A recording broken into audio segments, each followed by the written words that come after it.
A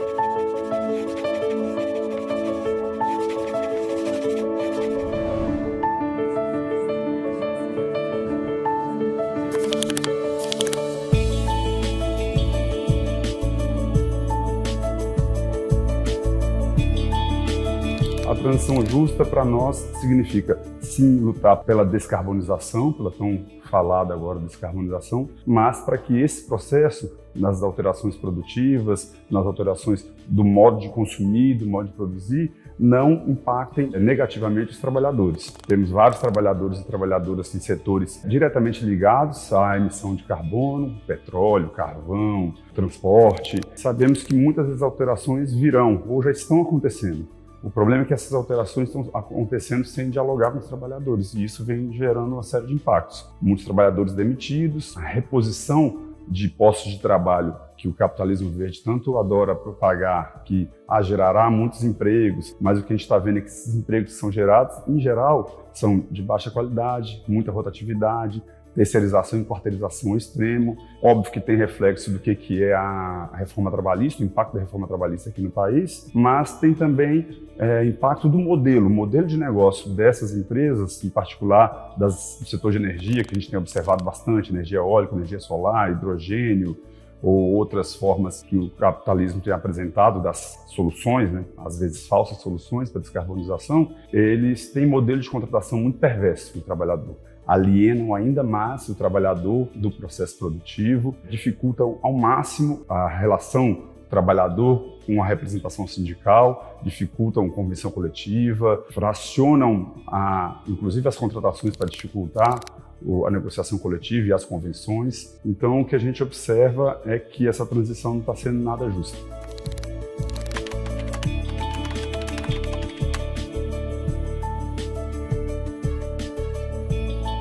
Tudo isso que está acontecendo em uma velocidade extremamente acelerada agora, de reconfiguração desse modelo de produção, a gente vê impactos diretos na vida do trabalhador quando as empresas, a maioria delas grandes conglomerados internacionais, se movimentam sem discutir com o governo, sem discutir com trabalhadores, da forma como é melhor para elas reorganizar a distribuição internacional do trabalho e da produção de mercadorias. A saída da Ford aqui da Bahia é um muito simbólico exemplo disso, mas nesse tema das montadoras tem vários. Então, nós estamos mais do que nunca extremamente ameaçados de demissões, sem qualquer tipo de diálogo, às vezes sem a gente mesmo entender as justificativas. Já Ford saiu daqui por quê? Vai produzir na China, vai produzir em outros países, vai só exportar para cá. Não tem espaços de diálogo, o que a OIT chama de diálogo tripartite ou diálogo social. Isso no Brasil sempre foi muito difícil de construir. Então isso tem impacto direto na vida do trabalhador, porque é isso, né? Nossos empregos, o risco sempre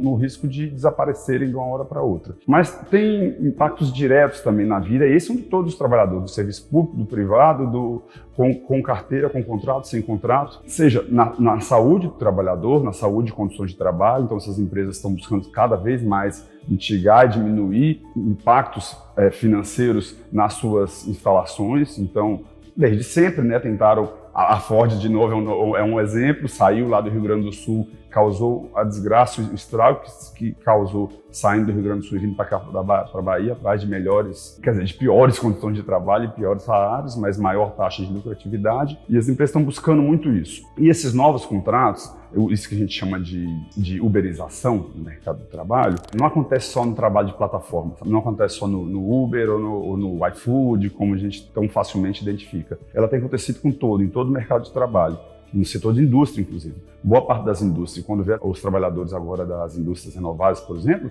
já estão ali trabalhando por aplicativo, ele já sai de casa ou durante a noite ele recebe as demandas, durante os seus horários de descanso, inclusive, ele está trabalhando, está recebendo, está em constante ou quase interminável de relação com o trabalho. Então, o trabalho tomou conta de toda a esfera da vida da gente, né? Então, não é só as 8 horas, não é só essa jornada extenuante, que já é extenuante, que nós temos. O trabalho tomou conta da vida inteira. Então, durante o almoço, à noite, no horário com as famílias, no horário de lazer, há interferência do trabalho na vida das pessoas. Então, isso é em todos os setores. Boa parte vinculada a essa nova relação, seja do home office, seja do trabalho digitalizado, mas boa parte também do local de trabalho. Então, os próprios locais de trabalho se reorganizaram para imprimir ainda mais essa lógica de que você tem que estar o tempo inteiro à disposição, tem que estar o tempo inteiro colaborando de certa forma. E aí não é à toa que eles passam a chamar, e isso já vem de muito tempo, o trabalhador vira colaborador, o trabalhador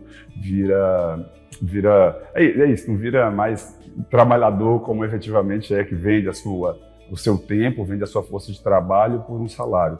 Então, incorporar o trabalhador nessa lógica de torná-lo colaborador, ou pior, de torná-lo empreendedor, e essa lógica do empreendedorismo individual que assola principalmente a juventude, mas que todos acabam sendo levados a pensar que por ser dono do meu próprio tempo, por ser dono do meu trabalho, ou seja, eu que vou dizer quando trabalho, que horas eu, portanto, vou me beneficiar. O que a gente vê muito claramente é o contrário. As pessoas têm que extrapolar ainda mais as jornadas, produzir ainda mais e ter muito piores condições de trabalho e sem direito. Cada vez mais sem direito. A própria questão das férias, jornada de trabalho, hora extra, quase não existe mais nesses novos contratos. Pelo contrário, as pessoas estão por produtividade. Então, são condições muito avassaladoras do trabalho. E não é o que a gente tem falado e reforçado bastante ao disputar esse termo da transição justa internacionalmente. Tem muito impacto aqui das reformas trabalhistas e desse novo processo de organização do trabalho aqui no Brasil, depois do golpe e com o governo Bolsonaro, mas não é só isso. O capitalismo tem se reforçado e se reinventado nessa perspectiva ainda mais neoliberal, e um neoliberal mais conservador, como era na essência, tem imposto uma relação capital-trabalho ainda mais cruel. Então, é uma tarefa nossa da Central, dos sindicatos, entender, compreender isso e disputar isso em aliança com os movimentos sociais. E nós da CUT temos feito movimentos bem interessantes, importantes sobre isso. Para nós está cada vez mais claro que é tentar ao máximo representar o todo da classe trabalhadora. Não é só o trabalhador com carteira assinada ou com contrato, no caso do serviço público, ou mesmo os trabalhadores precarizados. É um monte de trabalhador que não tem contrato, alguns deles nem salário tem, né? Porque é isso. Usa-se um termo que é um dos mais cruéis e estúpidos, às vezes, para tratar as estatísticas, como inatividade, que tem hoje 11 milhões, 12 milhões de trabalhadores inativos. E a gente sabe muito bem que a inatividade não existe. Todos esses trabalhadores estão sem salário, mas estão trabalhando, e trabalhando talvez muito mais até dos que têm condições de ter uma carteira assinada. E aí, para não dizer, assim, além da informalidade, tem o próprio trabalho doméstico, o trabalho reprodutivo, onde as mulheres estão aí dedicadas a sua vida inteira, todo o seu dia, a um trabalho que não é reconhecido como trabalho, portanto não tem remuneração.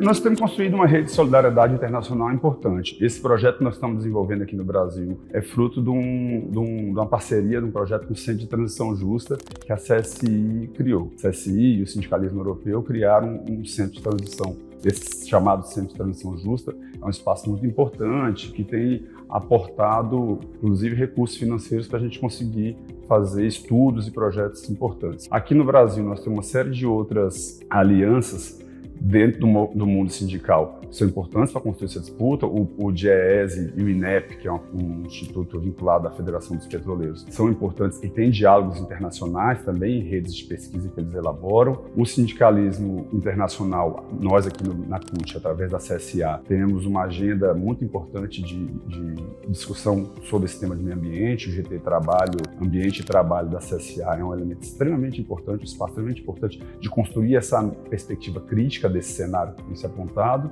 E os próprios ramos, assim, os ramos internacionalmente, o setor da indústria, através da Industriol, a ISP, que é a Internacional do Serviço Público, a Internacional da Construção e a Madeira, são representações internacionais dos trabalhadores que, com várias alianças, constroem muita luta e nos ajuda a organizar essa luta também aqui no Brasil. Mais do que isso, das alianças internacionais, a CUT nasceu com muito apoio de movimentos sociais internacionais e sempre buscou, inclusive, fortalecer isso, seja aqui no Brasil, na aliança com as frentes do Brasil Popular, Frente Povo Sem Medo e as diversas entidades aqui, Marcha Mundial das Mulheres, Via Campesina, o MAB, os movimentos de moradia. Então nós sabemos que essas lutas também são de trabalhadores e elas têm que ser construídas coletivamente. Tem uma série de movimentos internacionais também que participam dessa agenda. Uma das articulações que para nós é muito importante, que ela se dá aqui no Brasil, mas também tem organizações fora que estrutura essa luta é o que nós chamamos aqui de Carta de Belém. O Grupo Carta de Belém são uma série de entidades, a CUT é uma delas, que se associam, que se interagem em diversos espaços e organizam, lutam e protagonizam para fora.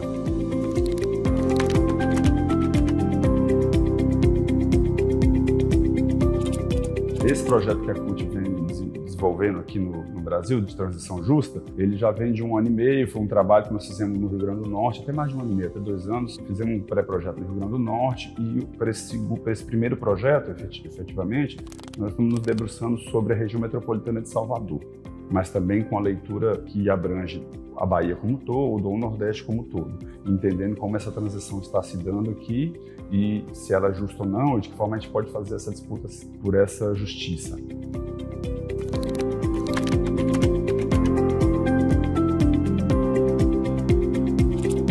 Eu tenho muita esperança de que essa juventude já está entendendo, por mais que completamente tomada por essa avalanche de digitalização, de redes sociais, mas que já há uma compreensão de que isso não está, o caminho não pode ser esse. Se esse caminho se aprofundar, nós vamos adoecer muito mais, ter uma juventude completamente alienada dos próprios espaços de convivência, de lazer, de prazer. Então, nós não podemos viver para o trabalho. Essa é uma questão fundamental. O empreendedorismo, que ainda ou essas saídas individuais, ainda são a única saída que aparece para essa juventude, porque o ataque foi muito forte, né, aos movimentos sociais, aos sindicatos. Mas nós queremos crer e estamos apostando a CUT nisso, de que, seja pelos sindicatos ou seja por outras formas de organização da classe trabalhadora e da sociedade, essa consciência virá e vai vir numa crescente, no fortalecimento. Nós, da CUT, temos que olhar para essas novas formas de organização também, essa nova forma de organização dos trabalhadores. Óbvio que os sindicatos são ferramentas extremamente importantes para fazer esse debate com os trabalhadores da sua base ou até com o todo da classe trabalhadora, mas há outras formas. Essa juventude talvez invente novas formas que nós, dos sindicatos tradicionais,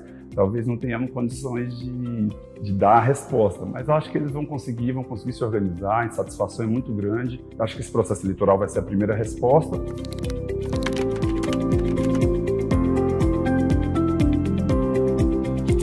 Para começar do macro, essa pandemia ela não é uma geração espontânea, né? Não foi lá a natureza, de repente deu um problema lá em alguma parte do mundo e gerou uma pandemia. Não, ela é a geração do próprio capitalismo. Ela é uma resposta biológica ou como se encare, mas uma resposta a esse modelo antropoceno de impacto no meio ambiente. Seja onde ela realmente foi gerada, essa pandemia do Covid, ou várias outras, que a gente esquece que nós estamos passando por várias outras pandemias ao mesmo tempo, né?